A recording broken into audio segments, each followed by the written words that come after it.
मराठा आंदोलकांना पोलिसांनी रोखलेलं आहे। अजित पवारांच्या निवासस्थानाकडे मराठा आंदोलक जात होते, त्याच वेळेला पोलिसांनी त्यांना रोखलंय।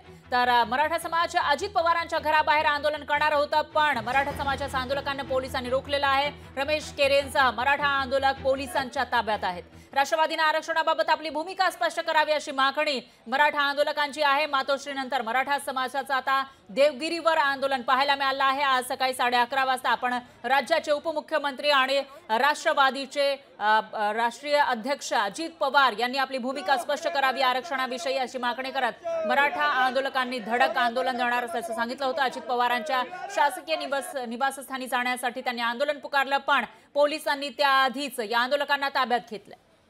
काल मातोश्रीवर आंदोलन झालं होतं। मराठा आंदोलकांनी मातोश्री बाहेर आंदोलन केलं होतं आणि त्याचबरोबर उद्धव ठाकरेंनी आपली भूमिका स्पष्ट करावी अशी मागणी सुद्धा केली होती। आणि त्यानंतर आज अजित पवारांच्या शासकीय निवासस्थानाबाहेर धडक देण्याआधीच पोलिसांनी त्यांना ताब्यात घेतलेला आहे। इथला आढावा घेतलाय आपल्या प्रतिनिधी मीनाक्षी म्हात्रे यांनी। आज मराठा समाजाचे आंदोलनकर्ते देवगिरीवरती म्हणजेच उपमुख्यमंत्री अजित पवार यांच्या शासकीय निवासस्थानी आंदोलन घेऊन जाण्याचा प्रयत्न करत होते, मात्र गिरगाव चौपाटी परिसरामध्येच त्यांना पोलिसांनी ताब्यात घेतलेला आहे। सध्या आपण पाहू शकतो की पोलिसांचा तगडा बंदोबस्त जो आहे तो संपूर्ण सीएसटी परिसरापासून ते अगदी देवगिरी बंगल्यापर्यंत हा तगडा बंदोबस्त पाहायला मिळतोय। संपूर्ण परिसरामध्ये बॅरिकेडिंग पोलिसांनी आंदोलन येण्यापूर्वीच लावून ठेवलेला आहे। मात्र या ठिकाणी एकच मागणी जी आहे ती या मराठा समाजाच्या कार्यकर्त्यांची आहे। एकूणच या ठिकाणी आपण पाहिलं तर ओबीसीतूनच मराठा समाजाला आरक्षण मिळावा या प्रमुख मागणी घेऊन या ठिकाणी अजित पवार यांना जाब विचारण्यासाठी हा आंदोलन घेण्यात आला होता।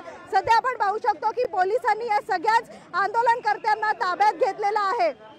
विनीत पेडणेकरसह मीनाक्षी म्हात्रे, लोकशाही मराठी, मुंबई।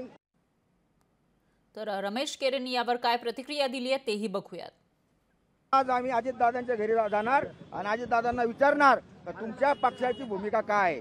कारण आज एकीकडे बघा, छगन भुजबळ हे मराठा समाजाला ओबीसी मधून आरक्षण भेटावणे म्हणून विरोध करू राहिले आणि ते छगन भुजबळ अजितदादांच्या पक्षामध्ये आहे।